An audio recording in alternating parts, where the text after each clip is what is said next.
saudara-saudara yang berbahagia, kita kembali lagi di dalam diskusi Sekolah Sabat yang dipersembahkan oleh Gereja Masehi Advent Hari ke-7 Uni Indonesia Kawasan Barat. Pada episode yang ke-7 dengan judul Yesus Jangkar Jiwa, kita masih membahas bagaimana relevansi pekabaran Kitab Ibrani pada hari-hari terakhir ini bagi kita yang sedang mempelajari dan menyaksikan video kali ini. Menemani Pendeta Sony Situmorang sebagai Direktur Komunikasi Uni Indonesia Kawasan Barat, kita kehadiran Pendeta Roni Panambunan dari Conference DKI Jakarta. Shalom Bapak Pendeta sekalian. Shalom.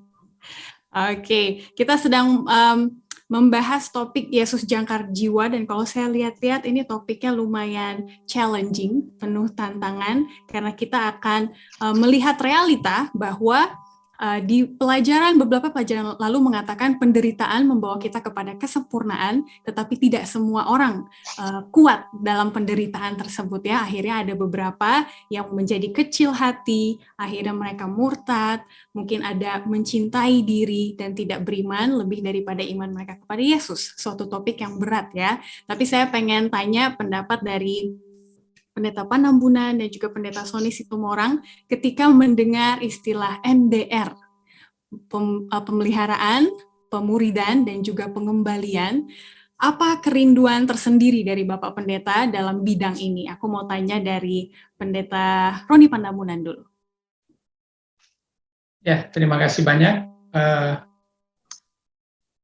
Mendengar kata NDR ya, tentu hal ini merupakan tanggung jawab bagi setiap gembala. Tapi ini bukan hanya tugas gembala, tapi ini juga adalah tugas semua anggota. Bahwa kita harus saling menjaga satu dengan yang lain, saling mengingatkan, dan juga saling menopang di dalam kehidupan kerohanian. Jadi perlu bagi kita untuk memikirkan tentang orang-orang yang ada di sekitar kita, apalagi orang-orang yang telah hilang.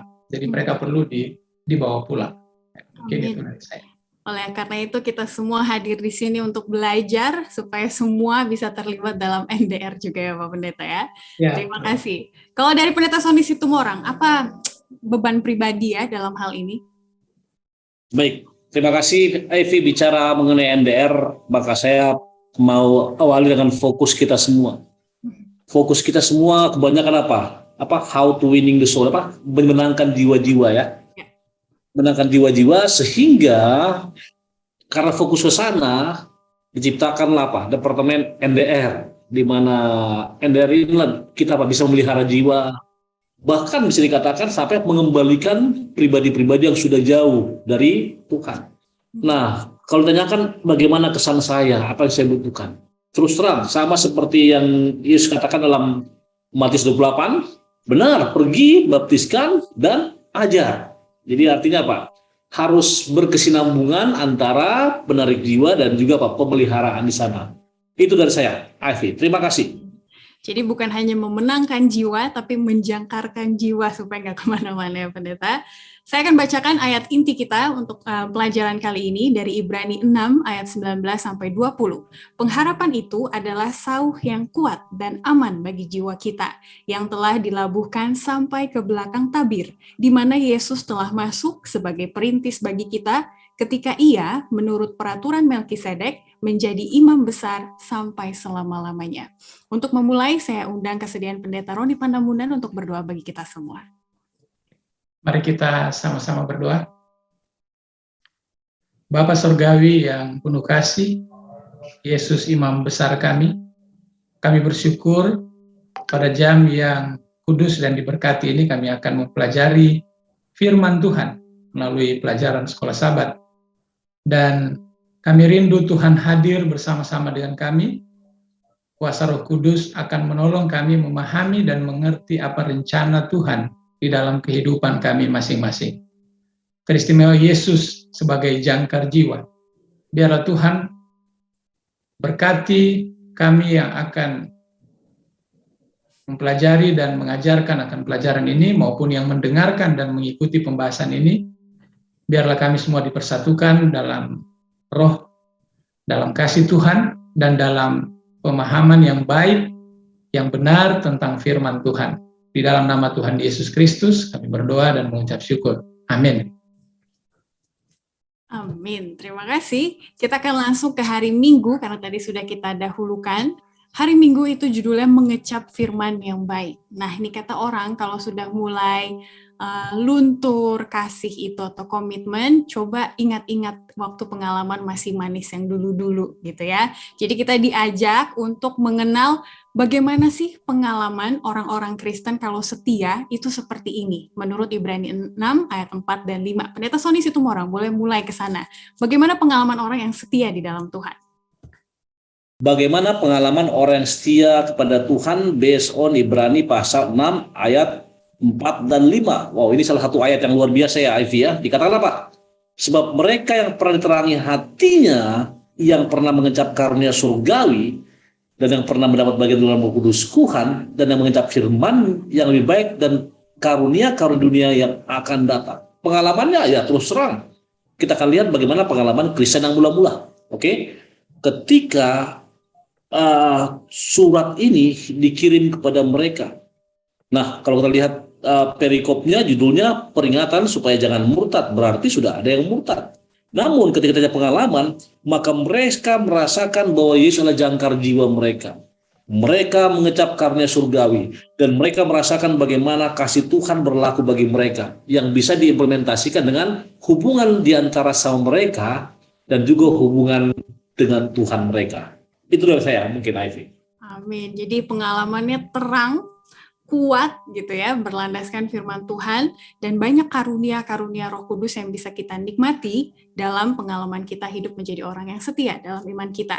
Nah, Pendeta Roni Panambunan sebagai pendeta yang sudah melayani selama, saya kurang tahu ya, mungkin 20-an tahun gitu ya, ketika ada masa-masa sulit sebagai gembala, pendeta suka mengingat nggak komitmen dulu waktu baru tamat teologi, atau semangat-semangat dulu, akhirnya waktu ingat yang dulu-dulu jadi kuat lagi gitu sekarang. Ada cerita seperti itu, Pendeta?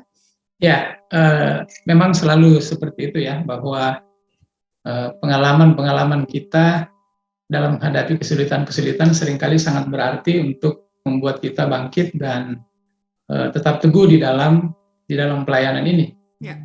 Ada banyak sekali pengalaman yang kita alami, kesulitan-kesulitan yang dialami oleh seorang gembala, yang bahkan saya tidak yakin kalau semua, tapi sebagian besar pernah berada pada satu titik di mana ya kalau Tuhan tidak memanggil kita dalam pelayanan ini, ya lebih bagus berhenti aja.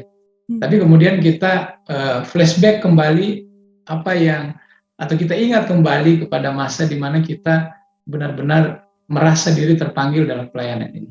Jadi ada banyak keajaiban yang Tuhan buat. Yang saya selalu gunakan adalah bahwa ketika kita berada pada titik terendah di dalam semangat melayani, kita hanya perlu mengingat akan kebaikan-kebaikan Tuhan yang Tuhan telah tunjukkan dalam pelayanan kita di masa-masa yang lalu.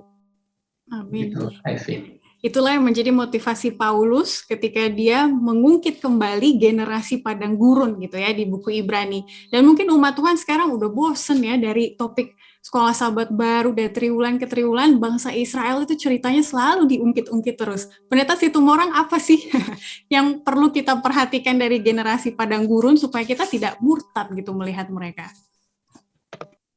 Baik, terima kasih. Apa yang perlu kita, apa tadi Ivy? Apa yang perlu kita lihat dari generasi padang gurun alias bangsa Israel ya, yang mungkin beberapa orang udah mulai bosan, tapi itu ada kunci supaya kita tidak murtad melihat kehidupan mereka. Yang pertama, kita harus ingat bahwa generasi padang gurun dilepaskan setelah mereka mengalami ratusan tahun di Mesir sebagai budak. Ya. Yang kedua, ketika mereka dilepaskan, yang seharusnya mereka bersyukur, yang seharusnya mereka semakin meyakini bahwa mereka dekat dengan Tuhan, tidak jarang mereka melawan Tuhan. Yang ketiga, ketika mereka menyaksikan banyak keajaiban, banyak mujizat yang terjadi, yang seharusnya mereka lebih percaya kepadanya, bahkan kalau kita ingat kisah Korah, Datan dan Abiram, mereka memberontak. Dan yang terakhir dari banyak itu, ada satu yang perlu kita ingat, bagaimanapun dosa atau pemberontakan mereka, tapi Tuhan selalu memperhatikan mereka, mengasihi mereka, Bahkan tidak sedikit dari antara mereka boleh mengecap atau merasakan bahwa Yesus adalah apa? Bahwa Tuhan adalah apa? Pelindung dan penuntun mereka. Itu mungkin Ivy. Terima kasih. Amin. Itu merupakan suatu ajakan buat kita supaya tidak bosan-bosan mempelajari firman Tuhan, karena manfaatnya banyak, terutama untuk menjangkarkan iman kita kepada Tuhan. Kita lanjut ke hari Senin dengan judul Mustahil untuk Dipulihkan. Apakah mustahil untuk bertobat, Pendeta Roni Panembunan, bagi mereka yang murtad?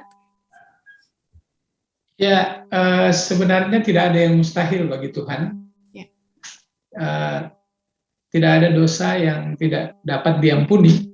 Semua dosa bisa diampuni asalkan diakui. Tapi dalam konteks ini memang Rasul Paulus agak sedikit menyampaikan satu pernyataan yang cukup tegas, ya. Seolah-olah bila kamu murtad, kita mustahil untuk kembali, gitu. Sebenarnya Paulus sedang mengajak umat-umat Tuhan. Satu pekabaran yang sangat penting adalah prioritasnya harus kepada Yesus, jangan kepada yang lain. Gitu. Jangan melupakan kebaikan-kebaikan Tuhan, jangan menyalibkan Yesus untuk yang kedua kalinya, ya, dengan melakukan hal-hal yang menyakiti hati Tuhan. Jadi apa yang Paulus sedang mengajarkan sebenarnya fokusnya ketika pernyataan ini diungkapkan adalah supaya kita berfokus kepada Yesus, gitu. Amin. Dan nanti kita akan lihat bahwa Paulus dalam Ibrani 6 ini dia mengawali nasihatnya dengan keras, ya Pendeta, ya, tapi nanti ujung-ujungnya akan melembut. Nanti kita akan lihat bagaimana melembutnya. Tapi betul yang Pendeta katakan, fokusnya harus terhadap Yesus. Tapi kadang kita lebih fokus kepada masalah dan juga keburukan diri kita. Seperti yang hari Jumat paragraf pertama katakan, peperangan melawan diri sendiri adalah peperangan terbesar yang pernah berlangsung. Dan di paragraf keempat hari Senin dikatakan bahwa pergumulan antara mau pilih Yesus atau diri sendiri itu pergumulan sampai mati gitu ya. Emang susah ya Pendeta Sony Situmorang dalam hal ini. Tapi katanya ada yang bisa kita pelajari dari pertobatan Yohanes, anak buah Nerges, dan juga Yudas. Apa yang mau kita pelajari di situ? Bahwa walaupun memang pergumulannya susah, tapi lihat pilihan yang dilakukan oleh dua orang ini. Silakan Pendeta Sony Situmorang. Banyak hal yang bisa dipelajari dari pertobatan mereka. Ya. Hanya ketika kita bicara mengenai pergumulan, maka pada bagian ini dikatakan apa? Dikatakan itu adalah pertempuran yang sulit. Kenapa? Karena yang dilawan pertempuran melawan manusia dan daging. Nah, pertanyaannya ketika kita lihat nama-nama di tadi, apa yang mereka alami? Saudara-saudara, satu hal yang saya ingin tekankan di sini, kalau kita merujuk kepada Ibrani pasal yang ke-6, kata kiasan menyalibkan Yesus, itulah yang mereka buat. Bahkan dikatakan para pemimpin agama termasuk hal yang tadi. Namun, dikatakan sih tujuan hidup kita agar mengalami apa? Semacam kematian. Dan tidak ada yang mustahil kalau kita apa? Kalau kita mau. Artinya apa? Selama orang tersebut tidak sepenuhnya milih untuk berpercaya kepada Kristus, masih ada apa? Harapan, keselamatan bagi mereka semua. Namun, dari 3 nama tadi coba lihat yang terakhir siapa? Yudas ya? Yudas, apa yang dia buat? Yang seharusnya dia bertobat, apa yang dia buat? Dia lakukan sesuatu yang naif, saya katakan. Bahkan kalau bisa diukur sebenarnya masih jauh lebih berat. Kalau ada ukuran ya, dosa Petrus, dosa siapa? Yudas. Namun itulah, selama masih ada pertobatan, setelah mereka masih bisa memilih untuk berpaling kepada Kristus dan mendapatkan keselamatan. Terima kasih, Ivy. Jadi di situ perbedaannya ya, antara pergumulan diri yang berfokus kepada Yesus dan juga pergumulan diri yang berfokus pada diri sendiri dan kejahatan diri sendiri. Nah, tadi Pendeta Sony Situmorang sudah mengatakan bahwa disinilah pilihan. Jadi dari pelajaran ini di hari Senin juga dikatakan bahwa keselamatan itu juga ditentukan oleh pilihan kita. Benar begitu ya Pendeta, bahwa semua orang walaupun sudah dibaptis, apakah akhir akan selamat atau tergantung pada pilihan kita juga. Jadi kita yang menentukan nasib sendiri. Ya, menurut saya itu adalah pilihan masing-masing ya. Ketika tadi disebutkan bahwa mustahil untuk dipulihkan, sesungguhnya itu atas pilihannya sendiri. Secara secara sengaja melakukan dosa, itu adalah sesuatu yang sangat serius tentunya. Nah, Paulus berbicara mengenai dosa yang mendatangkan maut, kalau menurut 1 Yohanes pasal 5 ayat 16 ya, dosa yang mendatangkan maut. Dan Paulus menegaskan dalam Ibrani pasal 10 ya, ayatnya yang ke-29, di situ ada hal-hal yang memang disebutkan begini, betapa lebih beratnya hukuman yang harus dijatuhkan atas dia yang menginjak-injak anak Allah, yang menganggap najis darah perjanjian yang menguduskannya, dan yang menghina roh kasih karunia. Jadi menginjak-injak anak Allah, ya, menolak Yesus sebagai Tuhan, menempatkan diri mereka sebagai apa? Sebagai Tuhan, atau menggantikan Yesus dalam dirinya. Kemudian menganggap darah perjanjian sebagai hal yang biasa. Tentunya itu menolak pengorbanan Yesus. Dan yang terakhir yang Paulus katakan, mereka menghina roh kasih karunia. Artinya menentang Roh Kudus. Kalau kita ingat, Yesus pernah berkata, dosa yang tidak bisa diampuni adalah menghujat Roh Kudus. Karena itu ya, Roh Kudus adalah oknum kealahan yang mengingatkan kita kalau kita berbuat dosa. Kalau kita tidak dengar lagi, tidak mau mendengarkan Roh Kudus, itulah kita tidak mau mengakui dosa kita, dan itu membuat tidak ada jalan kembali. Begitu aja. Jadi maksud Paulus ketika dia mengatakan mustahil untuk dipulihkan kalau memang pilihan kita sudah mantap untuk tidak mengikuti Yesus gitu, pendeta ya. Betul. Tapi asal kita masih membuka hati gitu ya, masih teringat akan pengalaman kita yang dulu manis bersama Yesus, masih memungkinkan seperti itu. Nah, ini banyak sekali yang mau digali dari hari Senin. Jadi terakhir sebelum kita ke hari Selasa, pertanyaan di bawah Pendeta Sony Situmorang ketika kita mengatakan pikulah salib itu gitu ya, bersabarlah. Kalau mau mengikuti Tuhan emang begitu, harus memikul salib. Apa maksudnya? Takutnya orang-orang oh ya pikul salib, tapi pemahamannya belum betul. Silakan Pendeta Sony Situmorang. Baik, itu ada di paragraf ketiga. Jadi ketika dikatakan memikul salibnya atau mengalami kematiannya, artinya kita benar-benar apa? Kita benar-benar dengan sepenuh hati, bahkan kita bisa katakan seperti kata Rasul Paulus, ketika aku lemah dan tidak bisa buat apa-apa, maka aku harus menyerahkan diri kepadanya. Bahkan dikatakan di sini, kecuali kita mengalami kematian terhadap diri sendiri, artinya hampa ya, kosong.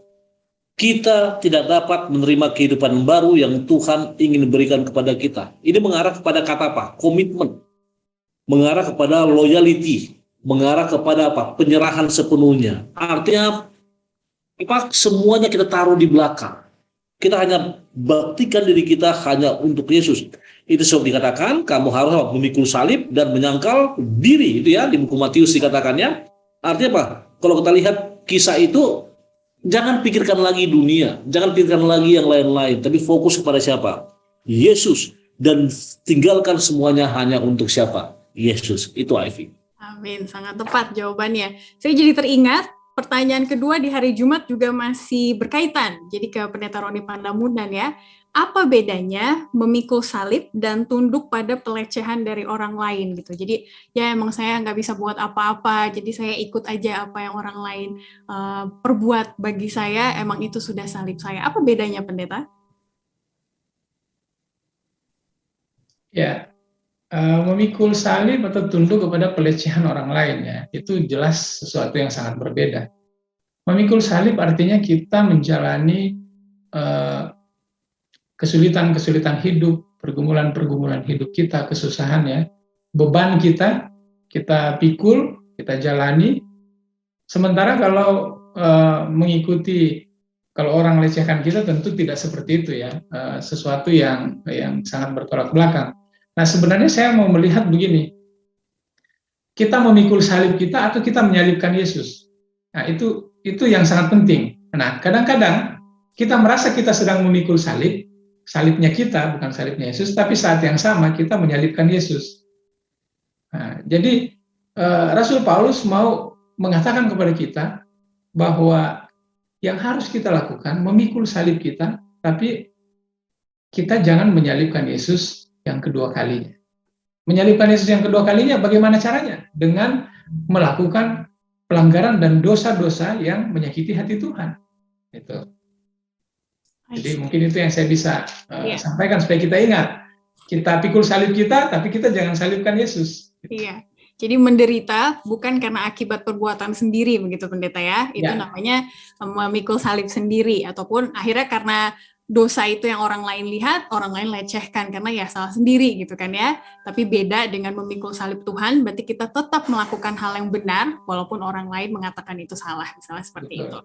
Oke, kita lanjut ke hari Selasa dengan judul Tidak Ada Pengorbanan untuk Dosa yang Tersisa. Tadi sudah disinggung-singgung ada beberapa dosa yang kita harus hati-hati karena ini susah berbaliknya gitu ya, bukan susah diampuni, karena tadi Pendeta Roni Panambunan mengatakan pengampunan itu selalu ada, tapi hati-hati dengan dosa yang demikian. Ibrani 10 ayat 26 ayat 29 menyatakan 3 cara dosa yang susah untuk bertobat ini. Pendeta Sony Situmorang boleh bawa kita ke situ. Baik, terima kasih. Inilah kelebihan Rasul Paulus ya. Dia langsung bicara jelas, dikatakan dalam Ibrani 10 ayat 26, yang pertama jika kita sengaja berbuat dosa sesudah mulai pengetahuan tentang kebenaran, maka tidak ada korban untuk menghapus dosa. Baru, tapi yang ada adalah kematian yang mengerikan akan penghakiman dan api yang dahsyat akan menghanguskan semua orang durhaka. Yang kedua, jika ada orang yang menolak hukum, ia dihukum mati. Dan yang berikutnya dikatakan lagi, berapa lebih beratnya hukuman yang harus dijatuhkan atas dia menginjak-injak anak Allah. Jadi tadi 3, yang pertama sengaja berbuat dosa, yang kedua menolak hukum, dan yang ketiga menginjak-injak menginjak-injak anak Allah. Maka itu adalah apa dikatakan dosa yang kita harus hati-hati. Bahkan karena dikatakan di bagian akhir dikatakan bahwa itu sama dengan menghina roh kasih karunia. Itu mungkin bagaimana implementasinya nanti kita akan dengarkan dalam pelajaran berikutnya. Terima kasih Ivy. Iya, bikin penasaran ya Pendeta Sony Situmorang supaya terus bersama dengan kita di episode kali ini. Nah, kalau dilihat nama-nama tadi dosa-dosa seperti hal-hal yang besar yang nggak mungkin lah saya dalam hidup saya seperti itu. Tapi Pendeta Roni Panambunan ada contoh atau pengamatan gitu ya, Ivy, dosa seperti itu tidak perlu besar dan terlihat orang, tapi sebenarnya dari kecenderungan manusia berbuat A misalnya, itu sudah terlihat ada prinsip menuju ke sini. Boleh Pendeta bantu kita memahami hal tersebut? Ya, mungkin sebelum kita ke situ saya mau mengatakan ini, bahwa yang paling fatal itu adalah soal kemurtatan. Ya. Murtad. Kemurtatan adalah sangat sulit untuk diampuni. Kenapa? Karena kita dapati bahwa orang yang murtad berarti dia memang secara sadar memilih untuk meninggalkan Yesus, ya, memilih untuk meninggalkan Juru Selamat. Nah, bagaimana dengan kesadaran kita akan dosa-dosa yang kecil atau kita anggap itu kecil ya? Ada orang mengatakan ada dosa putih, ada dosa hitam dan sebagainya. Namanya dosa tetap dosa. Kalau kita melakukan satu dosa, kemudian kita tidak mengakui dosa itu, ya, maka itulah menjadi fatal bagi kita. Makanya kita butuh pengakuan dosa setiap hari. Yang menarik mungkin nanti akan kita bahas ya, di dalam ayat hafalan yang bagian pertama tadi, Ibrani pasal 6 ayat 19 dan 20, di situ menyebutkan tentang bahwa pengharapan itu adalah sau yang kuat, aman bagi jiwa, dan dilabuhkan di belakang tabir. Sebenarnya pelajaran kita sepanjang minggu ini berbicara mengenai bait suci. Ya. Sehingga ketika kita lihat orang yang murtad adalah orang yang tidak mau menjadikan Yesus sebagai juru selamatnya, atau yang tidak menerima Yesus sebagai korban. Dan saat yang sama tidak menerima Yesus sebagai imam besar yang mengantarai kita. Jadi yang menarik nanti kita akan lihat ya, saya akan melihat kenapa Rasul Paulus menulis mengenai belakang tabir. Ada apa di belakang tabir itu? Tapi nanti kita akan bahas nanti, Ivy. Oke, nanti aku catat ya, kita akan bahas mengenai belakang tabir itu. Kita Ya. lanjut ke hari Rabu dengan topik hal-hal yang lebih baik. Jadi di sini kita melihat Rasul Paulus mulai melembut. Jadi tadi di ayat 1 sampai ayat 5 dari pasal 6 di buku Ibrani itu agak keras, tapi di 6 ke belakang itu udah mulai 4 ke belakang udah mulai lembut. Di situ dia katakan berfokuslah pada hal-hal yang seperti ini gitu ya. Apa hal-hal tersebut supaya tidak murtad? Dari Ibrani 6 ayat 9 sampai 12. Pendeta Sony Situmorang boleh bawa kita ke situ? Baik, terima kasih. Berfokuslah akan hal-hal yang seperti ini. Benar, tadi pasal 6 ayat pertama itu peringatan supaya jangan murtad. Pasal berikutnya adalah berpegang teguh pada pengharapan. Dan dikatakan di sana adalah ajakan kepada kita untuk tetap mengasihi Dia. Ini agak panjang ya, tapi saya akan katakan ajakan kepada kita untuk menunjukkan kasih kita atas nama Tuhan. Intinya karena Paulus menasihati orang percaya untuk tidak lupa melakukan hal-hal yang baik. Artinya apa? Contoh, jangan menjadi lamban, kedua lebih dekat kepadanya sama orang lain. Ketiga, pelihara iman. Keempat, tetap percaya. Kelima, implementasikan iman. Dan banyak hal lainnya. Jadi hal-hal yang lebih baik ini menurut Rasul Paulus, ini merupakan salah satu manifestasi kasih Tuhan yang bisa kita implementasikan dalam kehidupan sehari-hari. Bahkan dikatakan di sini, orang-orang percaya menunjukkan kasih mereka terhadap nama Tuhan, yaitu kepada Tuhan sendiri melalui apa? Pelayanan mereka kepada orang-orang kudus. Apa tadi? Yang tadi, tunjukkan kasih tersebut kepada sesama dan fokusnya kepada Tuhan. Itu mungkin dari saya, Ivy. Banyak memang yang bisa kita lihat dari sini ya. Paulus menganjurkan kita untuk teruslah bekerja, teruslah mengasihi, teruslah melayani, karena kalau kita sudah sibuk dalam ketiga hal tersebut, mungkin nggak ada pikiran untuk murtad kali ya akhirnya ya.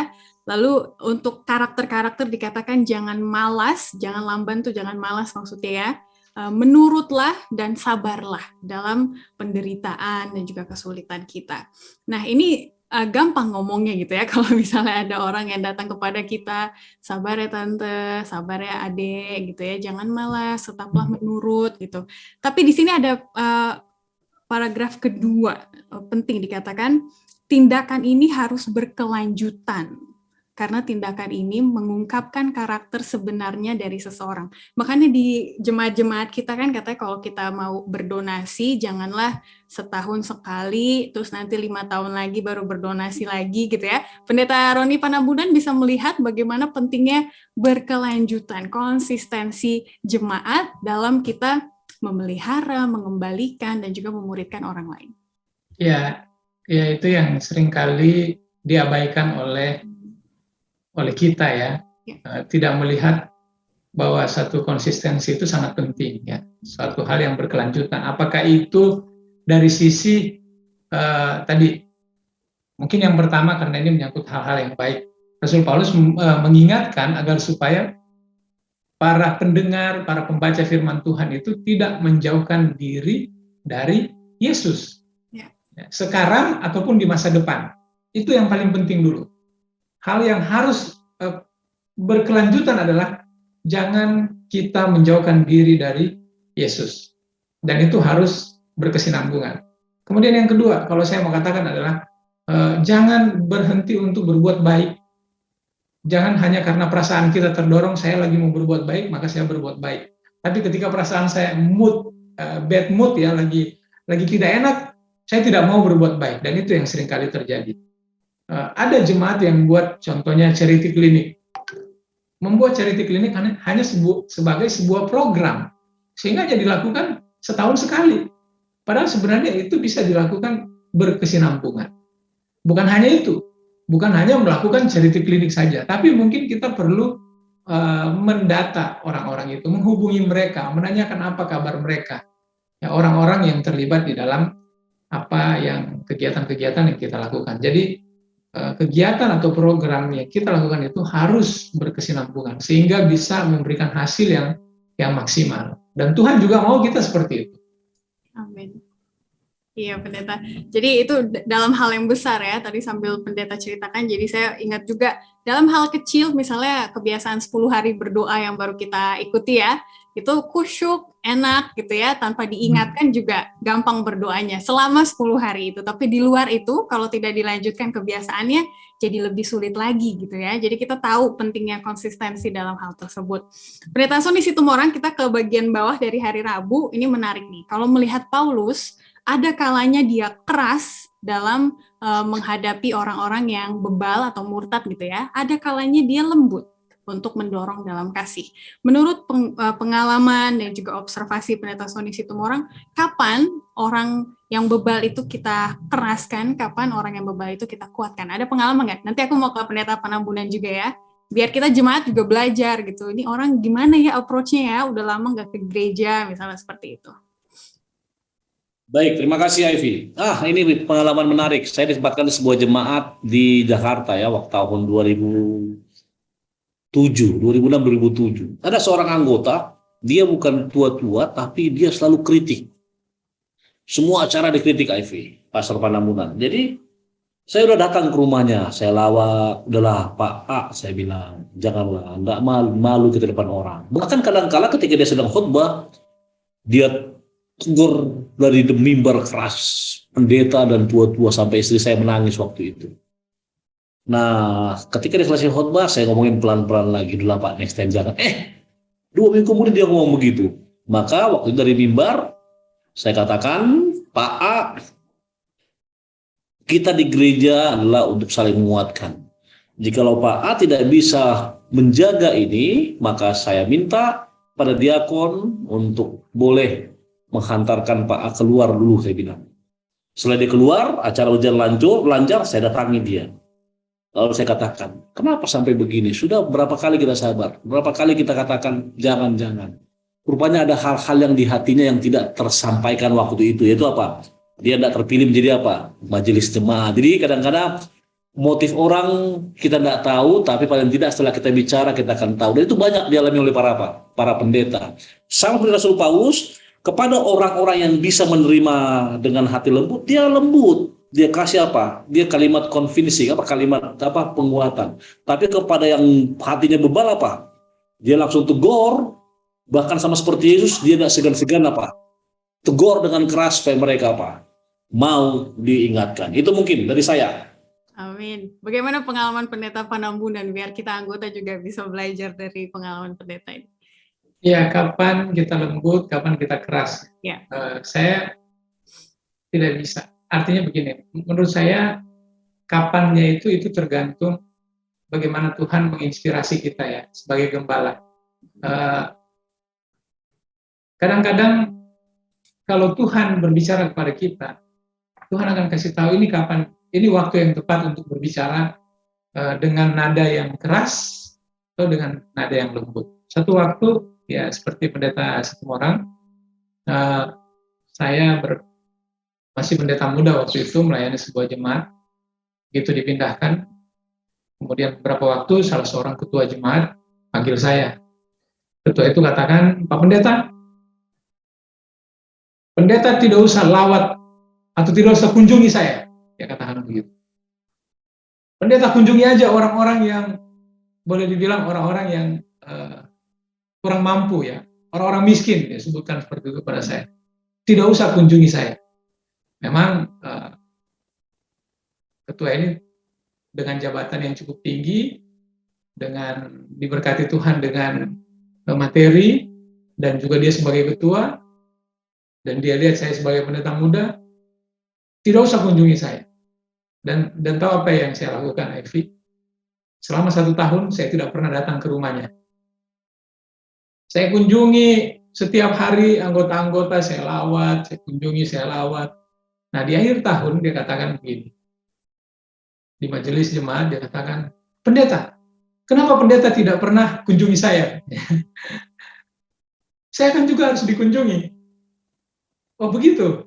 Oh nanti saya kunjungi, saya katakan begitu. Nah, terus saya katakan, tapi kan Pak Ketua yang minta saya supaya jangan kunjungi. Dan saya lakukan itu sesuai dengan arahan. Ya, kadang mungkin apa yang saya buat itu kelihatannya lembut, tapi sebenarnya itu tindakan yang cukup keras ya untuk menegur dia, sehingga pada akhirnya dia mengerti bahwa oh seharusnya saya tidak seperti itu. Dan baru-baru ini saya juga mendengar dari beberapa pendeta ya bercerita, ada juga di jemaat yang melakukan begitu. Tidak usah melawat kami, melawat ketua, melawat saya, lawat aja yang lain yang membutuhkan. Nah, tapi itu kembali, kita jangan marah, jangan terpancing, ya kita berdoa sama Tuhan supaya Tuhan kasih hikmat. Kira-kira begitu. Amin. Biar Roh Kudus yang bekerja di kita dulu gitu ya, sebelum kita mengharapkan Roh Kudus bekerja di orang lain. Oke, kita ke bagian terakhir di hari Kamis, kita kembali ke peran utama kita, yaitu Yesus. Karena bagaimanapun juga yang bisa menstabilkan sebuah hubungan supaya konsisten, seperti yang kita bahas tadi, adalah Yesus sebagai jangkar jiwa kita ya. Jadi Pendeta Sony Situmorang di sini dikatakan bahwa ada dua hal yang penting yang kita ketahui mengenai Yesus yang bisa menguatkan iman kita. Yang pertama, harus ada sumpah alias perjanjian baru yang nanti minggu depan akan kita bahas ya. Yesus sebagai pengantara perjanjian baru. Dan juga yang kedua adalah fakta bahwa Yesus sudah berada di sebelah kanan tahta Bapa di surga. Ini dua hal ini cukup untuk menjangkarkan kita dalam iman. Bagaimana pendeta caranya?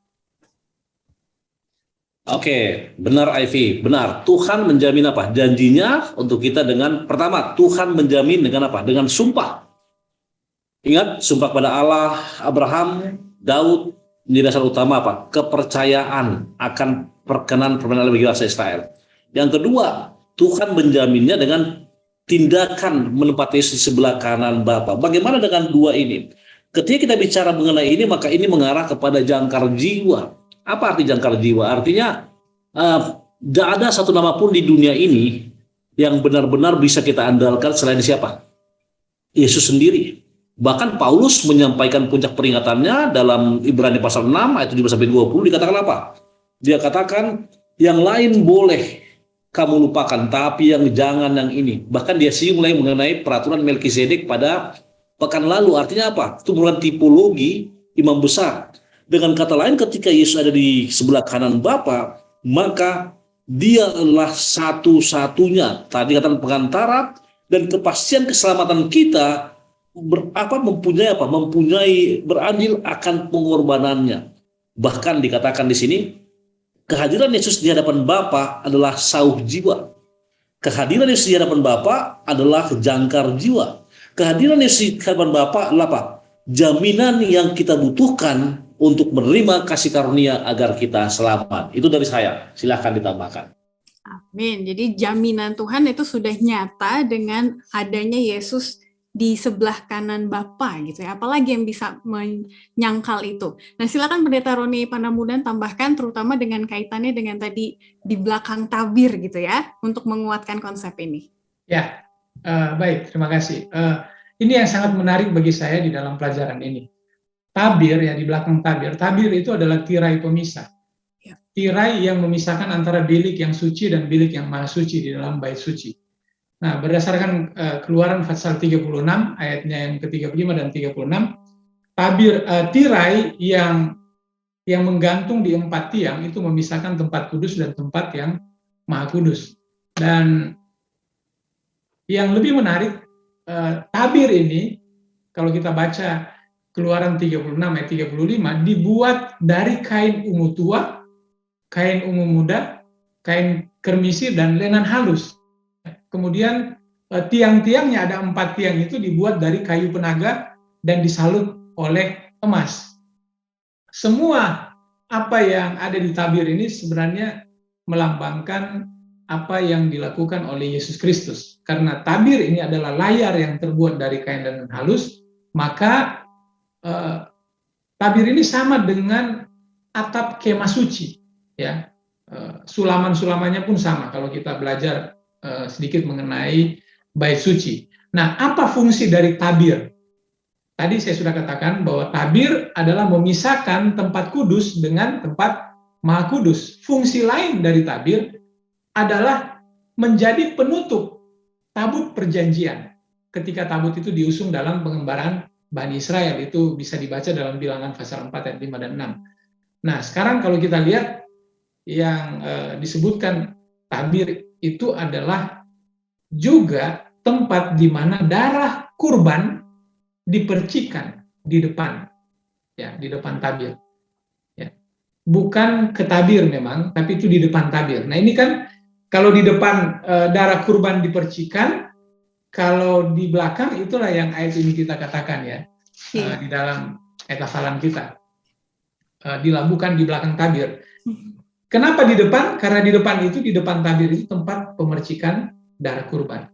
Dan imam memercikan darah itu 7 kali di hadapan Tuhan di depan tabir. Nah sekarang itu yang terjadi di depan tabir. Kita hari ini berbicara mengenai yang terjadi di belakang tabir.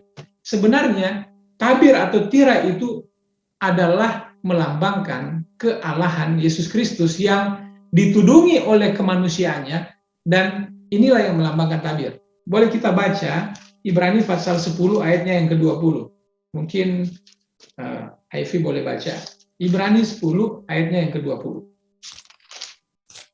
Ibrani 10 ayat ke-20, karena ia telah membuka jalan yang baru dan yang hidup bagi kita melalui tabir, yaitu dirinya sendiri. Nah ini dia. Jadi kalau kita lihat, tabir itu adalah Yesus sendiri. Ya. Dirinya sendiri. Sehingga sebenarnya semua proses ini adalah berbicara tentang Yesus. Itu. Jadi itu yang saya mau katakan. Karena tabir itu sendiri adalah Yesus sendiri menurut Rasul Paulus. Wah, ini penting sekali untuk kita baca Ibrani 10 ayat 20 untuk melengkapi yang tadi ya. Betul. Dan memang kalau belajar bait suci, saya pribadi selalu terwah-wah gitu ya, melihat, oh ini ternyata hubungannya ke sini, oh ini hubungannya ke situ ya. Jadi pemirsa sekalian, penting mengetahui dan mengamini, mengimani peran Yesus sebagai imam besar, karena itu berarti luas ya, wawasan dan juga pandangan kita terhadap Yesus dalam kehidupan kita. Di akhir dari diskusi kita mau ke closing statement. Jadi apa harapan, manfaat yang bisa kita dapat mengetahui bahwa Yesus adalah jangkar jiwa kita. Mungkin hidup sekarang penuh ketidakpastian, bahkan iman kita pun kita nggak tahu 10 tahun lagi kita masih beriman kepada Tuhan atau tidak ya, dari segala kesulitan ataupun sukacita dan juga kenikmatan dunia, mungkin kita bisa lupa Tuhan. Tapi dengan mengimani bahwa Yesus adalah jangkar jiwa kita, apa harapannya bagi kita? Saya mau mulai dari Pendeta Sony Situmorang. Silakan Pendeta. Saya kutip dari satu kalimat Yesus sebelum dia naik ke sorga, akulah jalan dan keselamatan dan hidup. Tidak seorang pun sampai kepada Bapa jikalau tidak melalui aku. Ketika semuanya telah dilewati dan akhirnya anak domba itu mati di kayu palang, maka tidak ada alasan lagi bagi kita semua untuk tidak menjadikan Yesus sebagai jangkar jiwa, untuk tidak menjadikan Yesus sebagai juru selamat kita, dan untuk menolak eksistensi Yesus dalam kehidupan kita. Turuti teladannya dan berikan kasih kepada semua. Itu dari saya. Terima kasih. Amin. Silakan Pendeta Roni Panambunan. Ya, satu hal yang kita perlu ingat di dalam pelajaran kita bahwa apapun keadaan kita, sejauh mana kita melangkah meninggalkan Yesus, seberapa besar pengaruh dunia memasuki kehidupan kita, maka kita tetap memiliki jalan untuk kembali kepada Tuhan. Dan harus selalu mengingat bahwa Yesus adalah jangkar jiwa. Tabir itu sendiri adalah Yesus sendiri ya. Mengingatkan kita sebagai orang berdosa, kita membutuhkan Yesus lebih lagi dari sebelumnya. Kenapa? Karena tanpa Yesus kita akan hilang di dalam dosa.